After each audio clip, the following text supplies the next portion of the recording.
Hello. Hi, Jessica.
Hi, Jessica. Hi, Caitlin. Hey, Hi, Hi, Lily. how's it going? Hey, Phoebe. Hi. I'm gonna I'm starting my dinner, so I'm gonna be off camera for a little bit. Hello.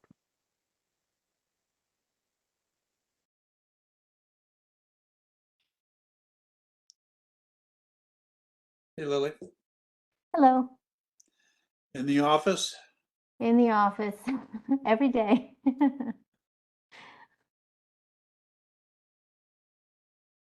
I was in my old office and about 6 months ago, and like maybe 20% of the people were there. It's very, empty. Yeah. Are I most feel people coming into your place?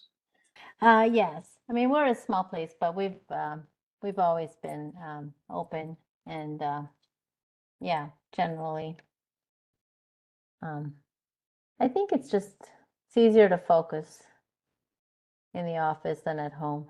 Mhm. Can't multitask.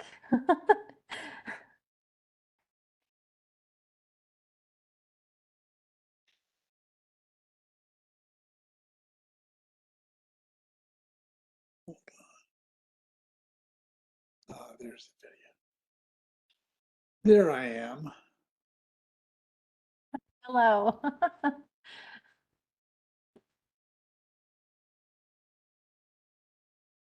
So We I have noticed the login password was different from be usually before. I'm wondering if other people will have trouble. We'll just cut find and it. they need to cut and or copy and paste. Yes. It was probably because Jessica made the meeting this month, because normally I change it to something that's easier and not bunch of random letters. Yeah, I have this password program that I use, 1Password, and for everything I do, which is I think 600 different logins and things from various, yeah, and I put stuff in like my uh, driver's license and everything. But for all logins, I just have it generate a random password, 25 letters long, letters, numbers, symbols, and uh, and then every once in a while they tell me to change it, and I change it. So Oh, I did not know that existed. That sounds really good. it's really handy. What's nice is you can just in 1Password click on the site that you're going to. It takes you to the site, fills in your username and password, and does a return. So it's really like having one password for everything, but it works on Okay. all of them. It works on Macs, it works on PCs, it works on phones, iPads. It Nice. goes through all the different any platform, and it does it Mhm. off of a cloud, so that you've all got everything in one place, which is very handy. A little scary if someone ever gets Yes. that. But it's you I guess you can navigate between different devices. Oh yeah, Okay. it's seamless. About Yeah, my phone, that's I neat. Yeah. on my phone I do I'll copy and paste, or you can click on the line on the link, and it'll take you into it and fill it out for you. Nice. It's not 100%. It's sometimes you have to do some copies and paste to do it, but username I always know. That's always I keep the same. Nice. But the passwords are random and impossible to remember, and hopefully hard to break. Yes.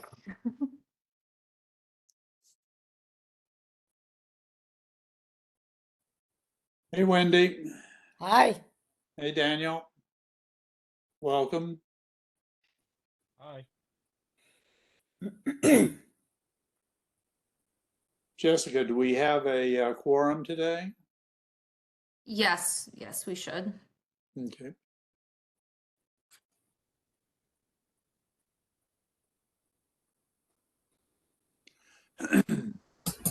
Hey Chris, Hey, Ed.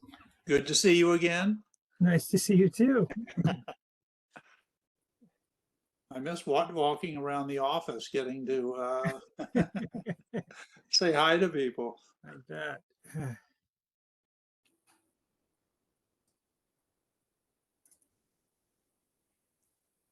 The Perkins Homes project is pictures I've seen look great. Yeah, it's really coming along very nicely. Uh-huh. Yeah. Klaus had some nice things to say about it. Uh-huh. Good, good. There is, I didn't know if you had seen, there was a really good forum that Baltimore put on last night. I didn't go to that. Yeah, I I had did. another thing I had to do. So I had three things I should have done last Uh-huh. time. Yeah. I picked one. It was very good forum. It was I wish we had a younger crowd. There were a lot of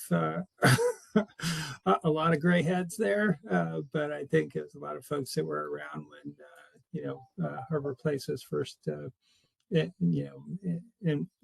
in there. So, but good speakers and good dialogue. Good. Mhm. So what do we need for a quorum? We need two more. So waiting on two. We've got 6 right now. Mhm. I need 8. Yeah, we're waiting on Vince and Tom. Let's see, Chris Weston just accepted the meeting, so he should be coming soon.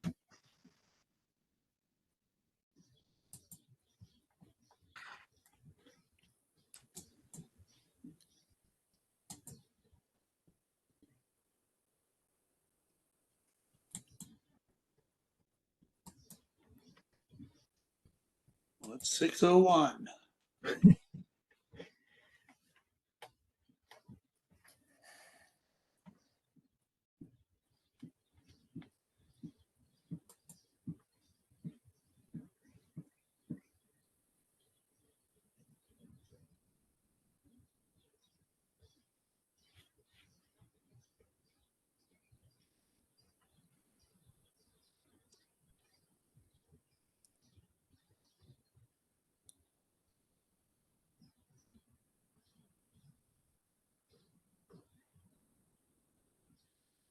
So Wendy, you didn't have any trouble today getting on? Not much. I hope I'm on correctly. It looks like a different page there, but I think it's just because it hasn't started yet. Yeah, I had no trouble today. Some days Mhm. I've had a lot of Mhm. problems, but today it was just seamless. I just clicked and everything worked. And Yeah. We have 8 panelists now. Oh, wait. That's still the same 6 though. Yeah, don't count us. Nope. I'm just looking at the top 8. I go, oh, 8. Yeah. But then I realized, oh, nope.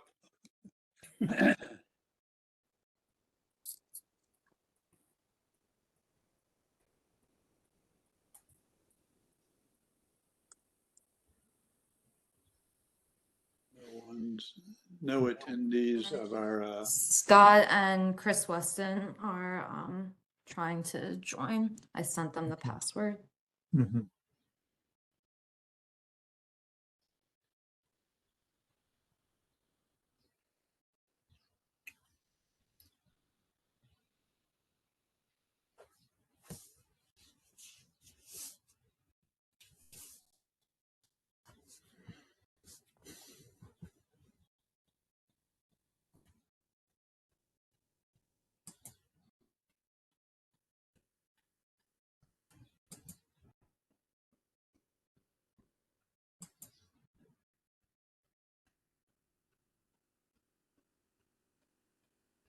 I just resent the meeting invitation to all of our Mhm. panelists, so can ignore that. All right, looks like Scott's joined. I'm just waiting on Chris Weston. as soon as he joins us, I'll start it up. Great. Mhm. Meeting to order.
All right, it looks like Chris Weston is on, so we have a quorum. Great. All right. Let me hold on a second.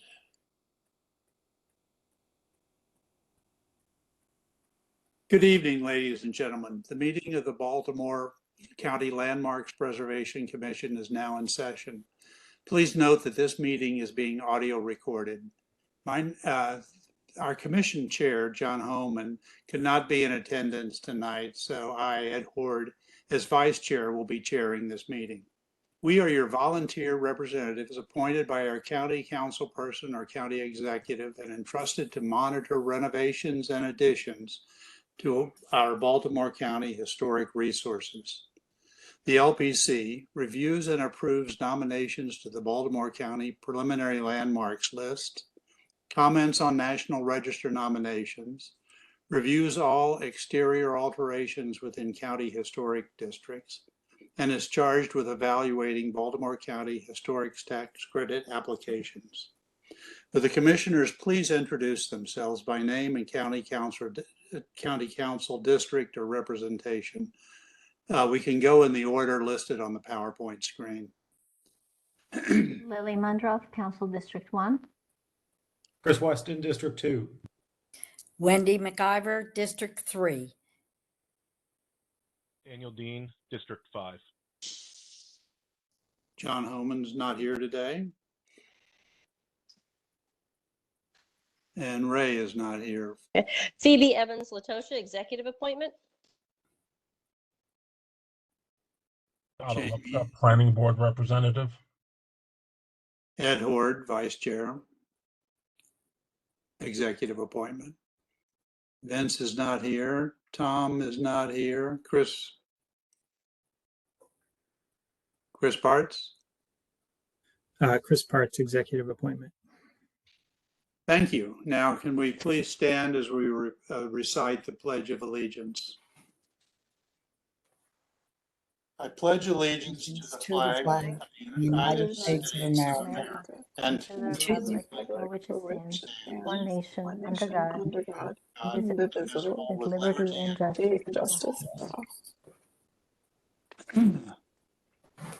The Landmark Preservation Commission operates under the authority, standards, and requirements of Title VII, Article 32 of the Baltimore County Code.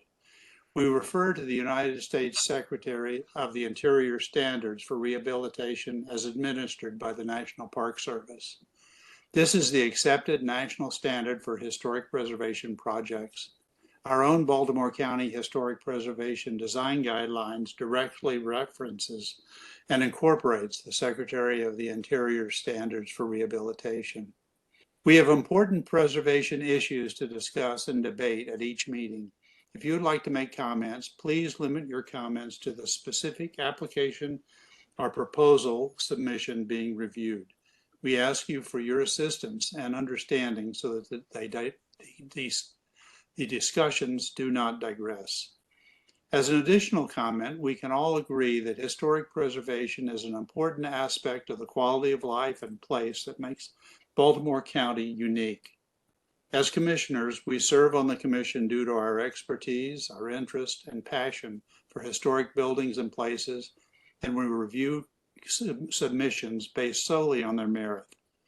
While we may disagree in discussion and voting, we continue to be a collegial body that respects each other personally and professionally. Could the staff please provide us with our virtual meeting reminders and then talk about brief us on the agenda? So just a staff reminder for offering testimony. The public was required to sign up prior to the meeting with staff, just so we have a list prepared. We will announce the name of those who have signed up at the appropriate time. Those that are owners, applicants, or project representatives do not need to sign up. We will announce you at the appropriate time as well and unmute you. In addition, the information that is presented in this PowerPoint or this presentation is just a summary of what the commissioners and what we receive as staff as applications. All that information, full applications are sent to commissioners a week before the meeting so that they have time to review them and prepare and develop any questions they may to know. This is just a summary to help the meeting move in an organized manner. Can you review the agenda, today's agenda? Are there any changes to the preliminary? No changes. Okay. The minutes of the April 11th, 2024 meeting, are there any changes or corrections that need to be made to the minutes? No changes. Do I have a motion for approval? Actually, I think I saw some typos in there on the spelling of Chris Park's name. Okay, thank you. Thank Okay. Do I have a motion to approve? Yeah, I'll make a motion then too. Sorry, I didn't do that Yeah. efficiently. Thank you, Phoebe. Do I have a second? Second. We have a motion and a second. Let's have a voice vote. All in favor? Aye. Aye. Any opposed? Hearing none, the motion passes. Staff, could you brief us on the consent agenda items? Sure, thank you. So we have two items on the consent agenda this evening. The first is agenda item number 7. This is the Gaumont property at 9 Wall Avenue in Glendon, County Council District number 4. This is a non-contributing resource within the Glendon County Historic District, and the applicants have proposed a rear fence installation. Next, we have agenda item number 8, the West property at 1 Bart's Court in Lutherville, County Council District number 3. Again, this is a non-contributing resource within the Lutherville County Historic District, and the applicants have proposed the demolition of their rear deck and the construction of a screen porch. Does anyone wish to speak against any of these items or pull any of these items for the agenda? From the agenda? No. There's no objection. Should we have a motion to approve the consent agenda? Move that we approve the consent agenda. Do we have a second? I'll second Second. We have a motion and a second. All in favor? it. Aye. Aye. Any opposed? Hearing none, it passes unanimously. So we're moving on to agenda item number 4, the Rogers property, 501 Bond Avenue in Reisterstown. Yep. So again, this is the Rogers property at 501 Bond in Reisterstown, County Council District number 2. It says final landmark list number 105, the Price House or Freeze House. And the applicants have proposed the in-kind asphalt roof, cedar shake, and gutter system replacements. So this includes replacements to several exterior features, but please note that the work requested in this proposal does not relate to the work that was part of the code violation case on the property from 2023. And the commission had an opportunity to email staff with any questions. So work item number 1 is for the asphalt roof replacement. The applicant proposes to replace the existing damaged asphalt roof with certified landmark architectural asphalt shingles in the color weathered wood. Additionally, the full roof replacement will include the installation of drip edge, an ice shield and water shield on the roof perimeter, valleys, and around the protrusions. Damaged sheathing will be removed and replaced as necessary. A new underlayment and flashing to the chimney apron and step will be installed, and new collars will be placed on all pipe vents. Work item number 2 for the gutter system.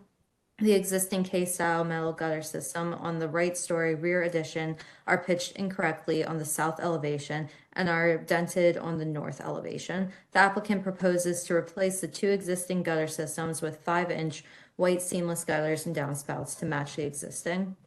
Work item number 3 is for the shingle replacements.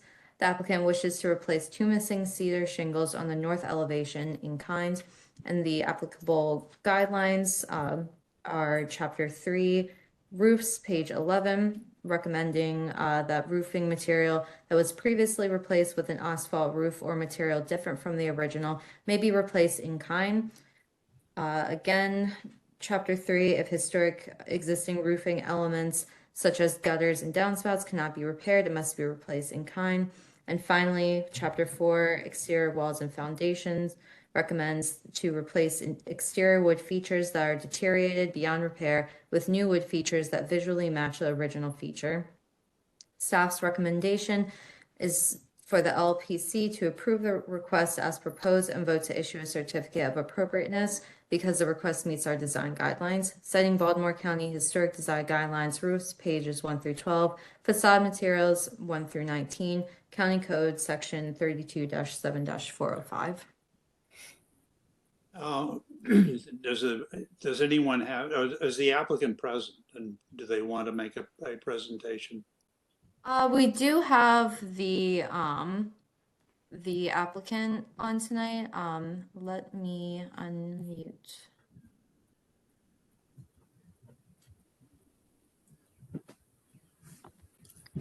Miss Minshew, I have you unmuted if you'd like to make any comments.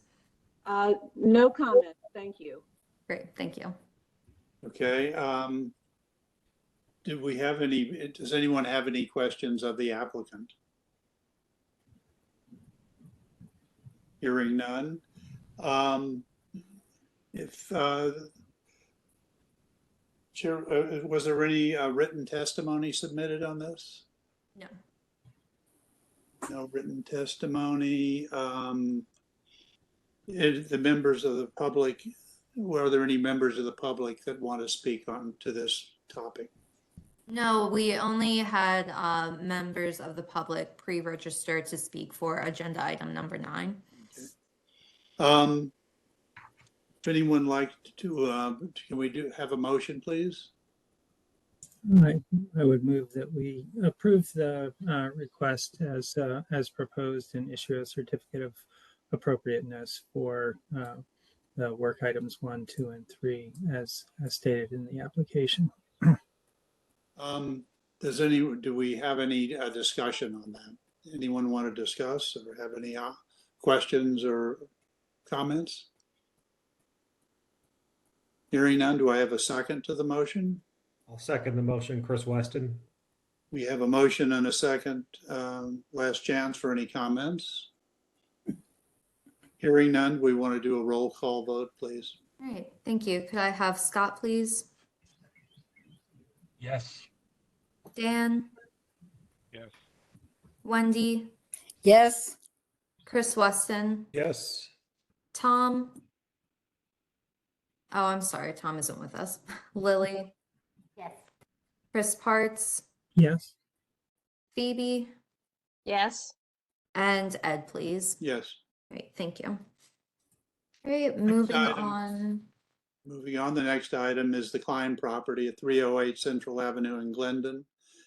Yep, this Staff. is a contributing resource in the Glendon County Historic District, and the applicant is seeking Part 2 approval for front porch repairs and replacements and exterior painting. The property at 308 Central Avenue is a 3-story frame dwelling constructed in the folk Victorian style in 1884.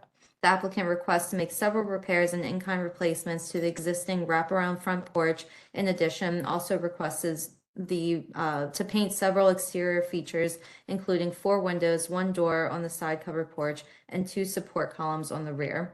Work item number 1, front porch. The existing wraparound front porch spans the length of the facade and south elevations.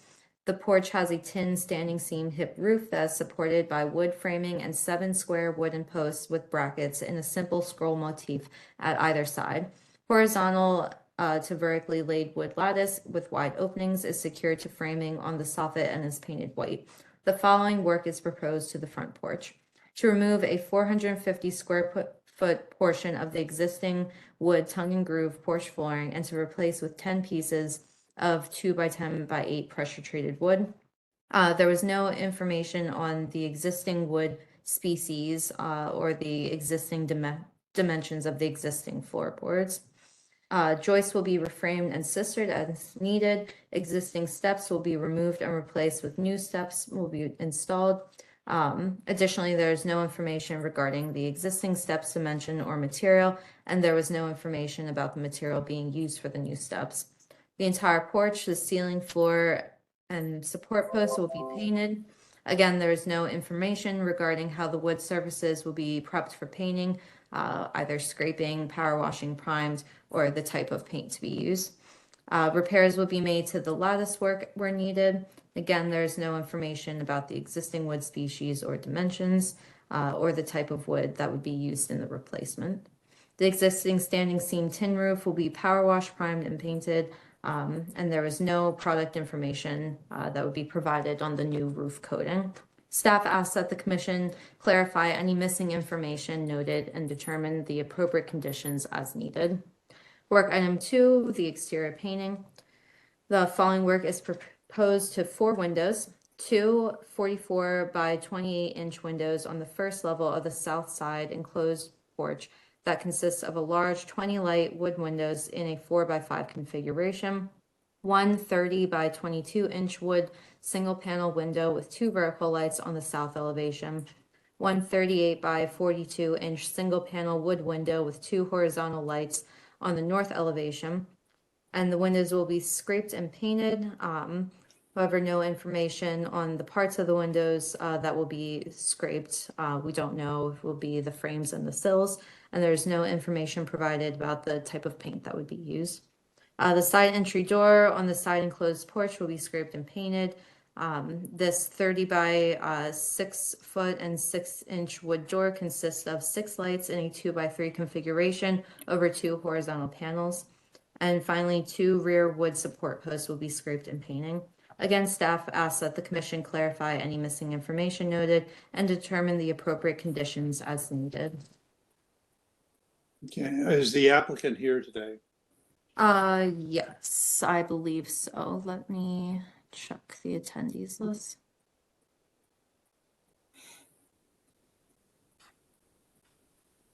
Staff is, if the applicant is here, if they have anything to add to what you've said or answer any of the questions that you were answering in terms of requests for materials.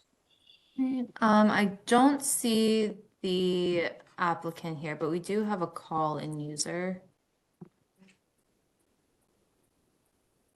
Hi, I've just unmuted our call-in user. Is this Sharon Klein by chance?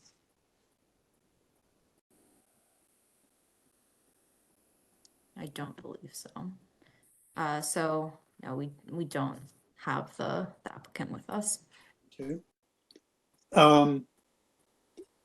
Let's see, does the commission have any questions? Well, I guess we can go right into, since the applicant is not here, that we should have any discussion on this topic.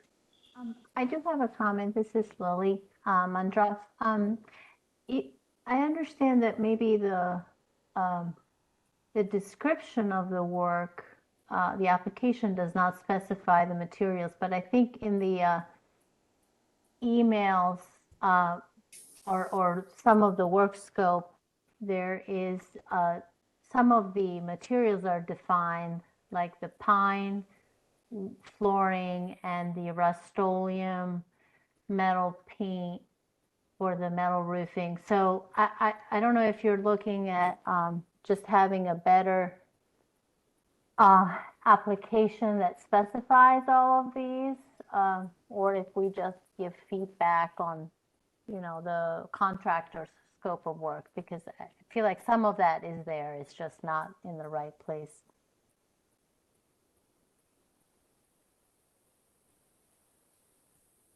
I also concur with what Lily's saying. The only thing that jumped out to me was the pressure treated lumber on the front porch didn't seem right for the application. So I would be prepared to make a motion to approve this with the stipulation that the flooring be tongue and groove wood, not pressure treated and painted.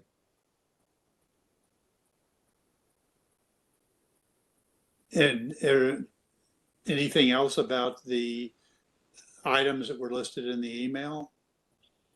We could incorporate that in, assuming that that's the correct, what they're using.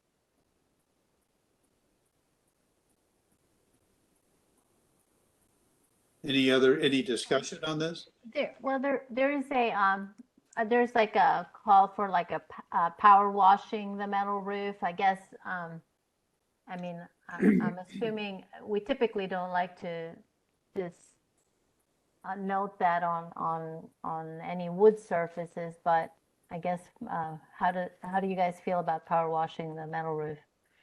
It's tin, right? The roof is tin. Yes. Isn't that a little bit rough for tin compared to scraping and sanding?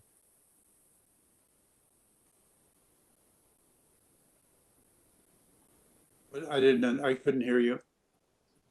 For the tin, I mean, is power washing appropriate for that, or should it be a later method such as like scraping or sanding?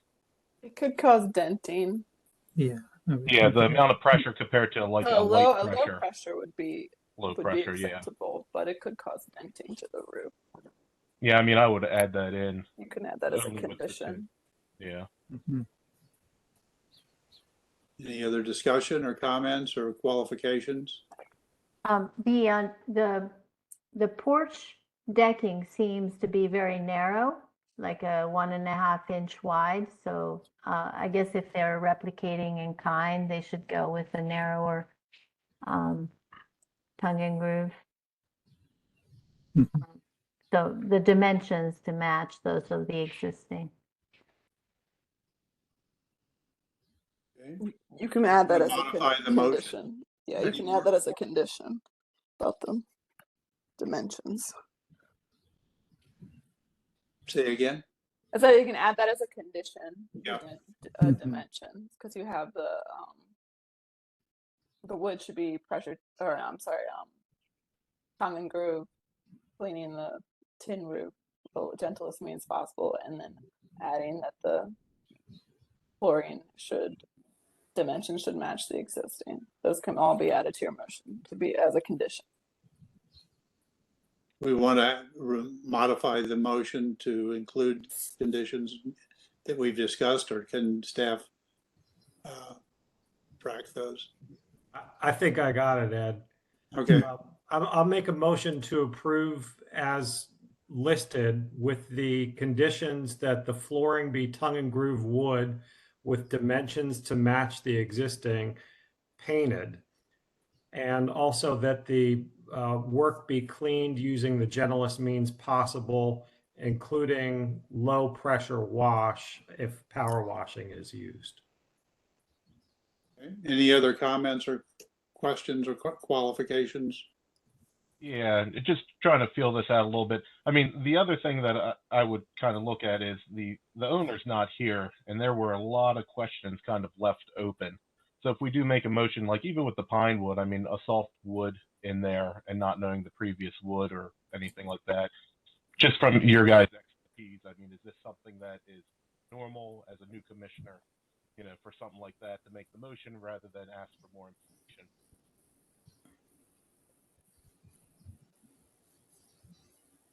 Do you want to make a suggestion for a modification to the motion, or? I mean, just on my end, it's kind of like without the owner here to answer any questions, there were a lot of questions with this one. Just on my end of things, I mean, I'm fine with the motion that's in place, but just something to think about to bring to attention kind of to everybody as we discuss it, you know.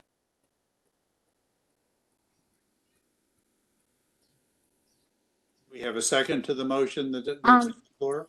Well, I guess I would add just that the wood maybe match, if we don't know what the existing decking is on the front, then that it match existing in terms of if it's cedar, then it should be replaced in kind. But I would pull the windows out because it sounded like staff did not have pictures of all the window refurbishment. Is that correct? Am I understanding that you don't have all the pictures of all the windows? No, we do. They were shown in the PowerPoint. Okay, Right. Yeah, we received okay, updates After the later in the week. okay, Mhm. okay, Yeah, so Sorry- some of sorry that about will be that. out of date. No problem. okay. Okay, do we have a second? I would second. Should we do a roll call vote? Have Scott, please. Yes. Dan, Yeah. Wendy, Yes. Chris Weston, Yes. Lily, Yes. Chris Parts, Yes. Phoebe, Yes. and Ed, please. Yes. Great, thank you. All right, that motion passes. Number 6 is the Wales property at 31 Dunkirk Road, Rogers Forge, County Council District 6. This is a contributing resource in the Rogers Forge National Register Historic District, and the Applicant is requesting Part 2 approval for repairs to the slate roof. The repair work will address a leak in the rear roof slope. The repairs include the removal of 5 existing Bangor black slates and replacing in-kind. Additionally, the roof flashing will be repaired by resealing the edges and installing a new pipe collar. The transition slip by the rear chimney will be replaced in kind. A new copper valley will be installed, and roughly 80 to 100 existing slates will be carefully removed to access the existing roof valley. After the installation of the new copper valley, the removed slates will be reinstalled. The applicant did not include information about the existing flashing and valley's material or conditions and did not provide the proposed in-kind replacement material. Staff asks that the commission clarify the existing and proposed materials. Additionally, staff asked for additional photos with descriptions of what the photos show. The 2 photos submitted did not come with descriptions, and it was a bit difficult to determine what they were showing. So staff's recommendation is for the LPC to determine if they have enough information to review the request and determine if it meets our guidelines, then to approve, modify, or deny accordingly, citing Baltimore County Historic Design Guidelines, roofs, pages 1 through 13, County Code Section 32-7-405, and County Code 11-2-201. Is the applicant here tonight? I believe so. We have a Kathy available in the chat, but I don't know that I'll be able to bring them in.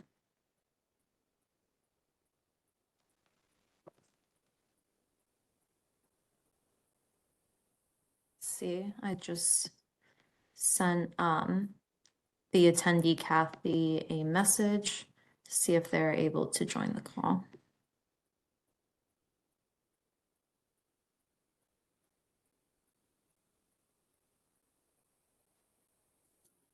While we wait, I suggest we proceed with any discussion.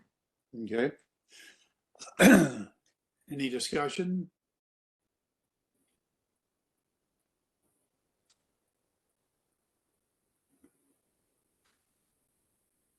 I'll jump in. Commissioners, anyone have anything to say about this? I'll jump in as long as that's the owner. I mean, it's just asking what's in the picture and describing that on my end.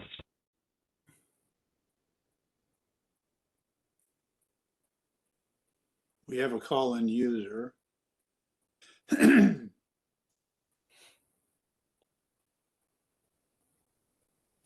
we typically see like specs about the slate or no? Sometimes, yeah. Sometimes if it's just to match, they'll say it's to match what's existing. Okay.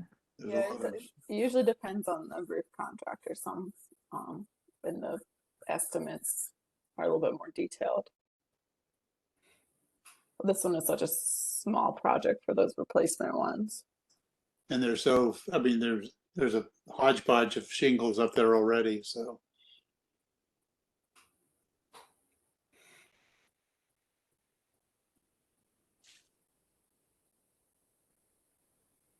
Do I have a motion? I'll make a motion to approve as submitted. Any discussion? Hearing none. I will second. We have a second. Can we do a roll call vote, please? And it was confirmed that the Kathy who is attending is not the applicant.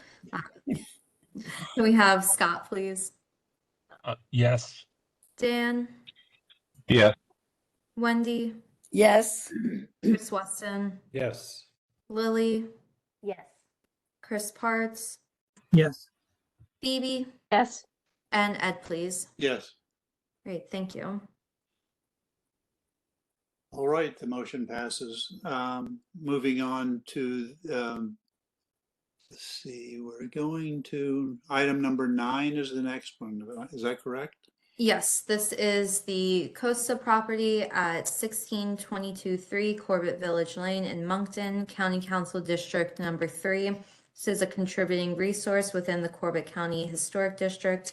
And tonight we are doing a ex post facto review of a 2-story accessory structure as part of a code enforcement correction and notice, stop work notice for CB 2300746. So as a reminder, historic preservation staff was contacted on November 23rd, 2023, and was informed of the construction of a 2-story garage on the property without LPC review and without a building permit. Subsequently, a stop work order was issued by code enforcement on December 1st, 2023, with instructions to contact our office. The applicants came before the LPC at the March 14th meeting seeking an ex post facto review of the partially constructed 2-story, 26-foot by 48-foot accessory structure with a height of 30 feet. I will have a 4-car garage on the first level, an office space, bathroom, and fitness area on the second level. The structure is located in the rear side yard off the northeast corner of the primary dwelling along the east property line. At the meeting, we heard testimony from several neighbors in the community. There was a mix of support and opposition. The major concerns were the height, size, and compatibility of the historic district. The LPC voted not to approve the proposal, citing that it did not meet our design guidelines for accessory structures, and asked the applicants to return within 90 days with a resubmission that addresses the concerns voiced at the meeting. Since the March meeting, staff have been in contact with the applicants, providing some feedback and suggestions on how to make the structure compliant with our guidelines. Just to refresh the commission's memory, historic preservation staff, I'm so sorry, this is...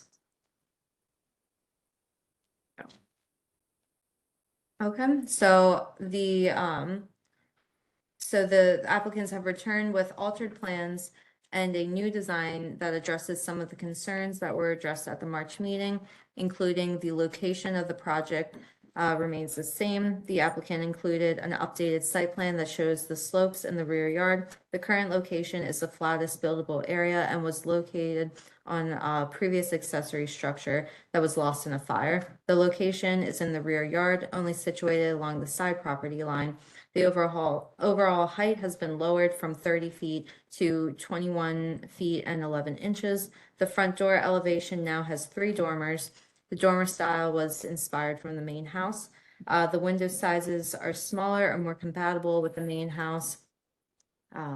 The style of windows from large picture windows to 2/2 sash windows to be more consistent with those on the main house.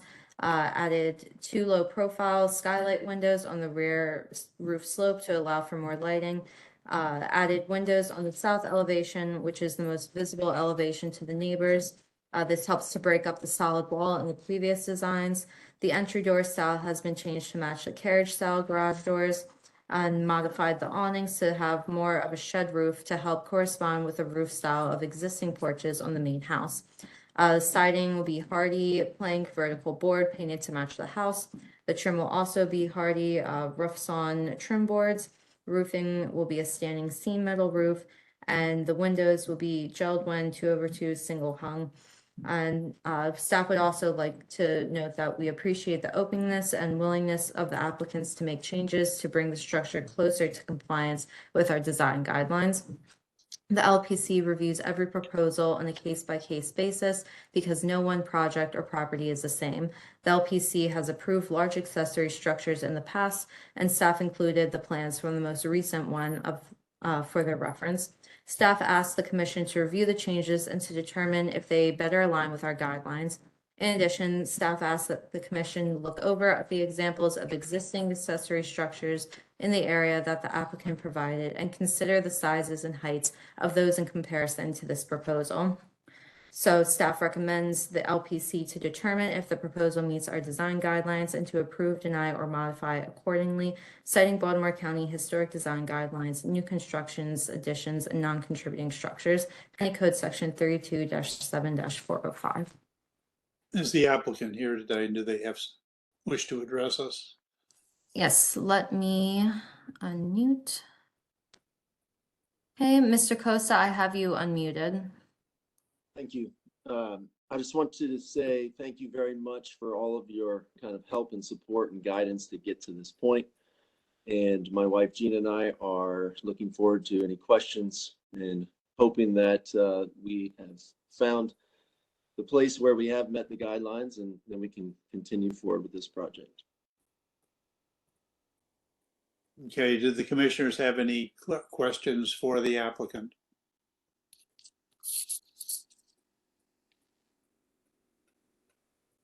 Okay, hearing none, let's move on and let's see, journalists. We have any members of the public that would like to speak? Yes, we have 4 speakers tonight. So the first of which is Mr. Andrew Clemens. And Mr. Clemens, I will unmute you in just a moment.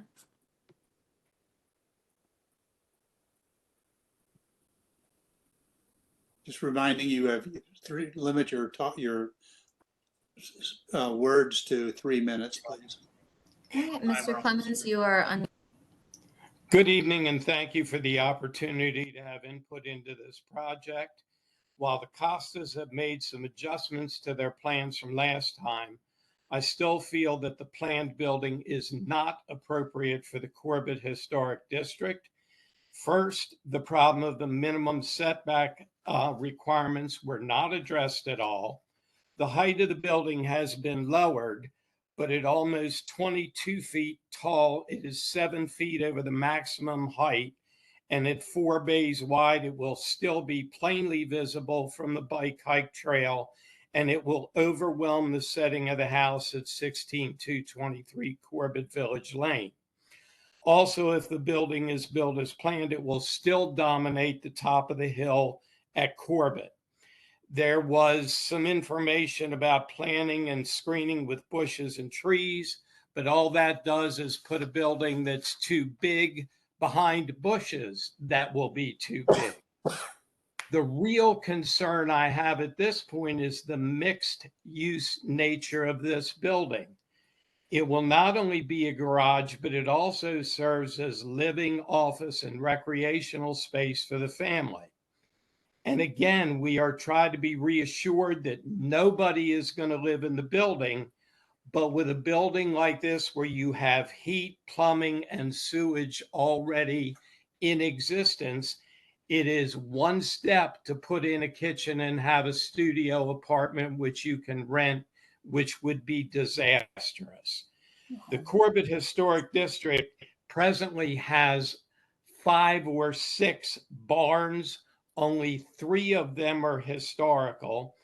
All of the barns that they have are used for what a barn would be used for, either housing animals, farm equipment, storage, vehicles, or workshops. None of them have a mixed use the way this proposed building is.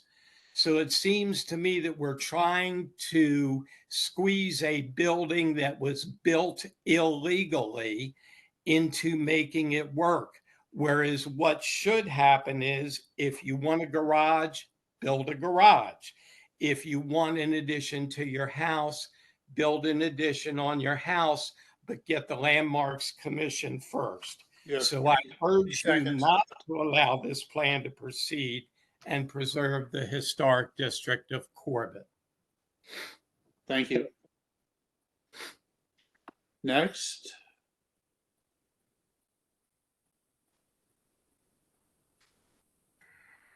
Muted, Jessica.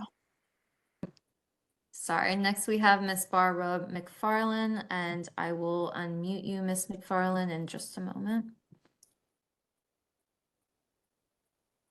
All right, Miss McFarland, you have the floor. I am a next door neighbor of the Costas.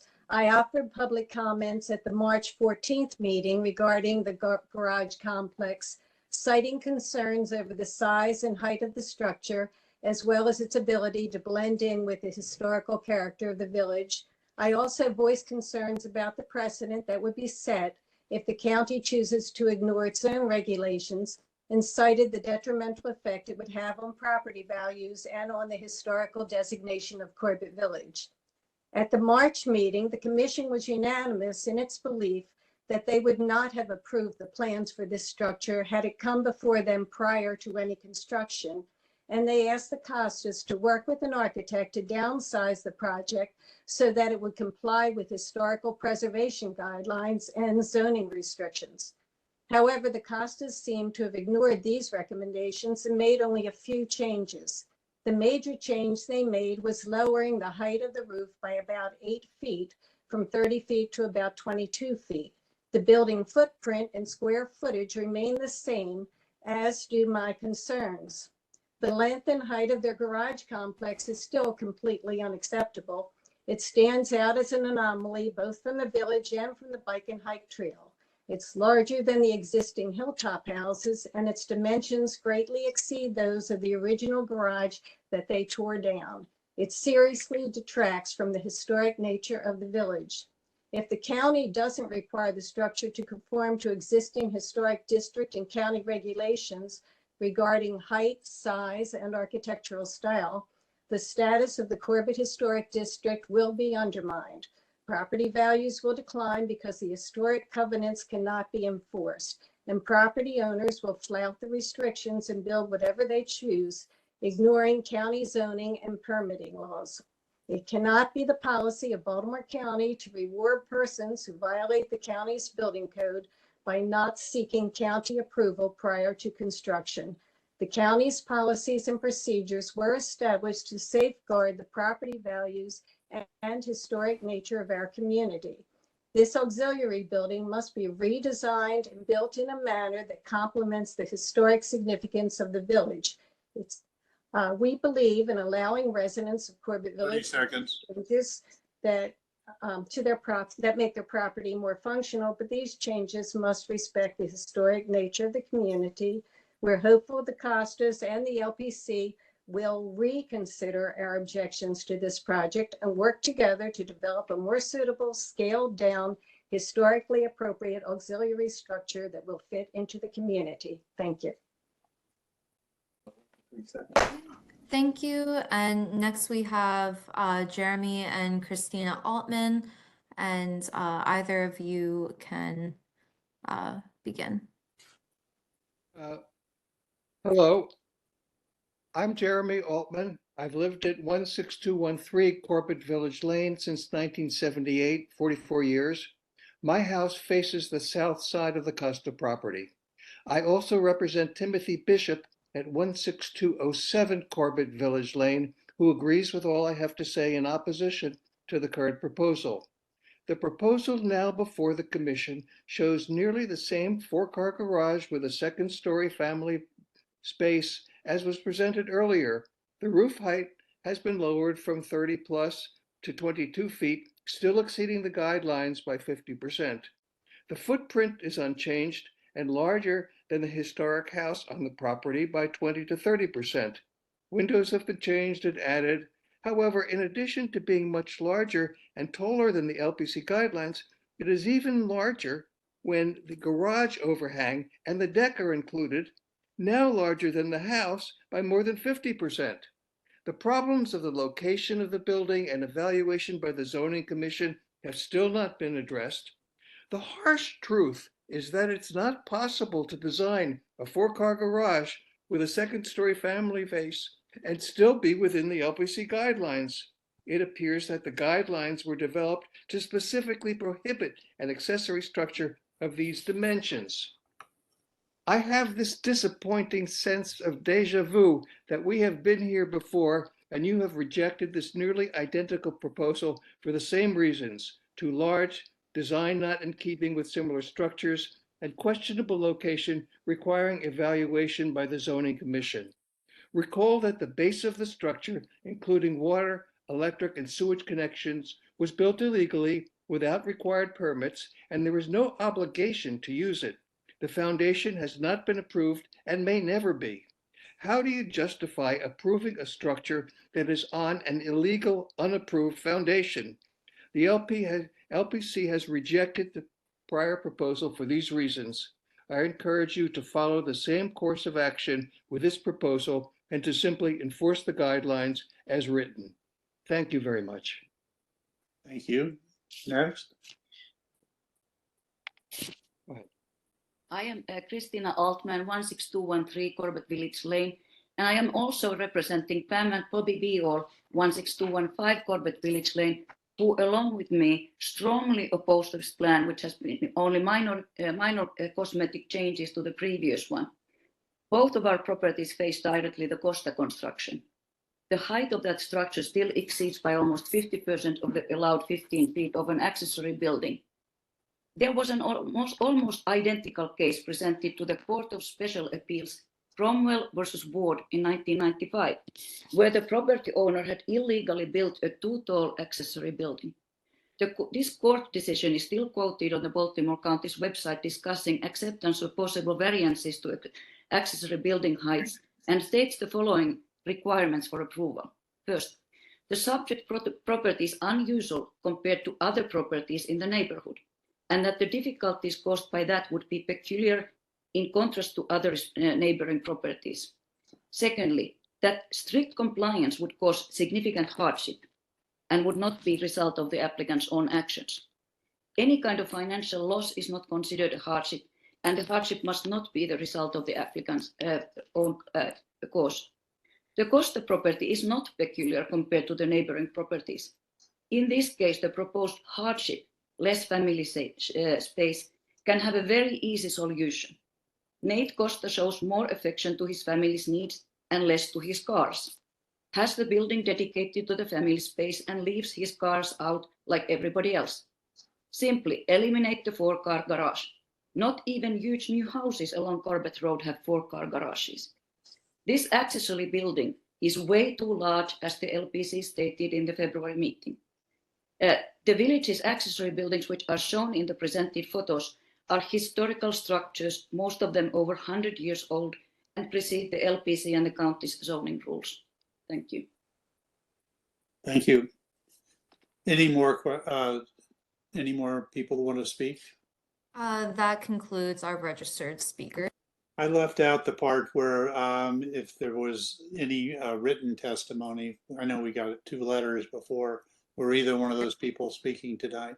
No, the written testimonies were circulated to the commission this afternoon. And Caitlin, did you have anything to add to that? No, I was just going to say that they both voiced the same concerns that were addressed by the speakers today. So I don't feel the need to read them, and you all received them in advance. They have the same concerns.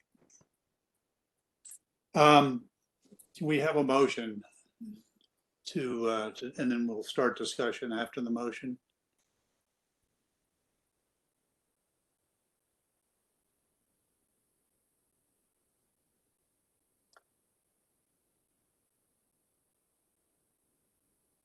Nobody else is making a motion. I'd make a motion to deny. It's not within the guidelines as we speak right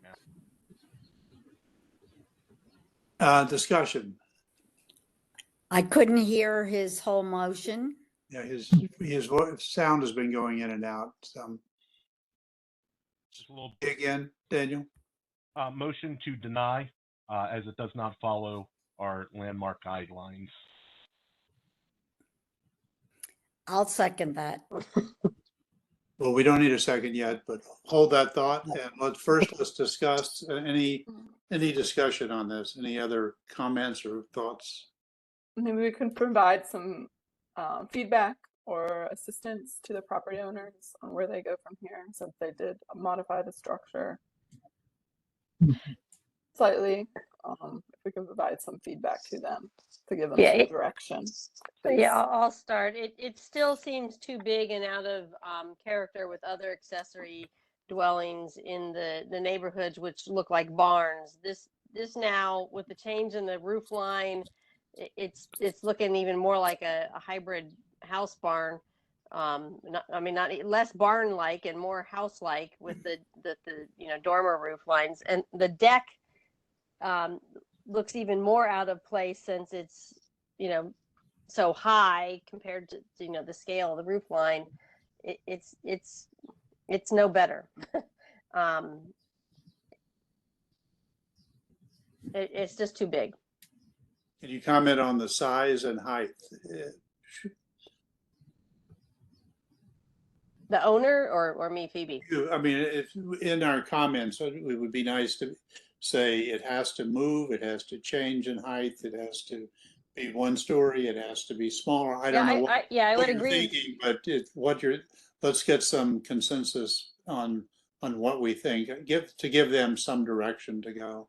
Yeah, I think one story that is more in keeping with the barn-like structures, and these extra appendages with the awning over the garage opening and the deck detract from the historic district, and the dormer roof lines that's been added in this version make it look more like a house and less like a barn. And it's just too high. It's out of place on that little lane with all these small Victorian houses. I'd like to just go back to the original question of what is zoning going to allow for this, for this location, and in terms of use, whether this accessory structure that functions as a as a studio space, but could be easily converted into a future apartment. I'd like to see that there is a clear indication of what is allowed before we weigh in on the scale and the I guess the historic character that this accessory structure needs to have, because I'm more concerned with whether or not this would be, regardless of what we say, if there's no variance to be granted on this location, then we're really not, we're just it's not as critical what will at this point, because they could continue to make changes that they would not be approved by zoning or by use. I don't know why we're weighing in at this point. So the LPC does not have any purview over the use of a structure or a property. My conversations with zoning, they said they would prefer them to go to LPC first before they come to them. I think they're looking for our read on it. Does it meet the standards, the LPC standards for the county first, and then if it doesn't meet that'll tell them something, I think. Yeah, because they approve variances for heights and setbacks. Most of the time, the ones that I've seen.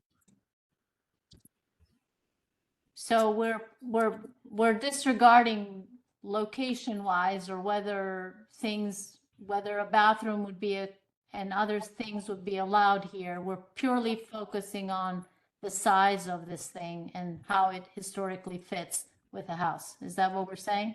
And the setback and how it relates to adjacent properties, I think you could look at. Okay. Well, I'd like to see the appendages go. I'd like to see the deck completely be out of the question, because it's too much. It's a huge scale at this point. So if you eliminate the extra stuff, the house is 2.5 stories. So, and the dormer on the house seems to, the front dormer on the house, not this rendering. This rendering is very deceiving, because that's not what the slope of the roof really is on the house. So here, that dormer reduces that half story on the house, and the garage could start to really mimic that a little bit better, to reduce the the scale of that second story, so that you read the garage like a 1.5 story. So matching the slope of the roof would be a start. Are you okay with the 2-story? Well, right now it reads as 2 stories, but I think there is a way to really, if you go back to mimicking the house, to read as 1.5 story. And I mean, I don't know if there's a consideration to reduce the footprint as a whole and do, you know, do some outside parking and some inside, you know, so it's not a 4-car garage. That would be a good start. I think we need to tell them if that's what we want, then I think that's the footprint you need to tell them footprint smaller, maybe a 1/2 story. I'm the chair, so I'm trying to help you with the motion. But I think if we can give them some direction, it might make things, so at least they have an idea of where to go. Hearing the amount of community opposition to this project, I don't know that we're ever going to get there on a building that exceeds 15 feet, which is the zoning height. Yeah, I agree with that. I mean, this is, chapter 6 of the guidelines, and then number 6 for it to be smaller than the primary structure for all this other stuff. But yeah, I agree with that. I mean, it's too big. It needs to be smaller. And then it's kind of subjective in guideline number 2 in chapter 6 as the false sense of history, because it appears like a 2-car garage, but compared to the entire neighborhood that's agricultural and for storage use, and it mimicking the house with everything else, it's kind of a. Your sound has gone out again. Can you hear me a little bit better? A little bit. It seems to be coming in and out for some reason. I wonder if it's the internet. For me, it's just got to be smaller. I mean, with our guidelines, it's got to be less than the height of the house. It's got to be, and on the subjective end from, number 2, as far as chapter 6 goes, when you have all these other properties that are agricultural use, it almost falsifies that the history aspect of it. If somebody's looking at it from an outside perspective of this is definitely a 2-car garage compared to everything else in the neighborhood being used for agriculture, being used for storage. This is definitely, at least on the guideline end, compared to taking away all of the stuff that we don't decide on with, permits, the plumbing, the everything else. Those would be the 2 big for me. And my suggestion is it's probably just too much, trying to fit too much in a footprint that makes it larger than the original structure there. If it had history that brought it there originally, I think that would be different. One of the suggestions may be that you shift to a 2-car garage, and you can use you could use half of that footprint there if you were to work with your footprint as a 1.5 story living space, and you can bring your height down and accommodate 2 of your cars and still get the living and exercise space that you want to get in a footprint that is more aligned with what the zoning codes allow there. I agree with that, Chris Parts. We want to reform the motion. Daniel, do you want to rework the motion based on what you're hearing? Yeah. I think we're building something of a consensus. Yeah, I think so. I just can't put it into words. So what Chris essentially said, and that are we going with that 15-foot height as well? But aren't we just denying it though? I mean, at this point, aren't we just denying it? Do we have to but we follow offer these suggestions. conditions and guidelines if we're just denying it? They got to come back to us using our feedback with a design that actually works. Correct. Yes. But I think trying to provide guidance for how to come back or how to make modifications. You don't have to put the feedback in your motion. It's just No Paper comments. is- Yeah. and, We'll and staff will summarize all of that. Yeah, because I also don't want to waste the homeowner's time where we make suggestions and then it's dead in the water once they hit zoning and everything else. So, I mean, the motion is to deny with those suggestions. Okay. Staff, are you clear on what the motion is? I'm not sure I am. Maybe if we read your motion one more time, Daniel? The motion's still to deny, but the recommendations, as Caitlin, I believe that was Caitlin mentioning, that they're just the suggestions for if they come back with anything. So it's just an overall denial and then the information to guide them. Okay. Smaller footprint, 15 foot, our guidelines. All right. Do I have a second to that motion? I'll second that. Wendy? We have a motion and a second. May we have a roll call vote, please? Right. We have Scott, please. Yes. Dan, Yes. Wendy, Yes. Chris Weston, Yes. Lily, Yes. Chris Parts, Yes. Phoebe, Yes. and Ed, please. Yes. Great, thank you. All right, we do have to establish a timeline. The generic timeline for code cases is 6 months before they can come back. The commission, last time we gave them 90 days. Do you want to keep the 6 months or not? Or if they come back before, great. I don't know if you want to.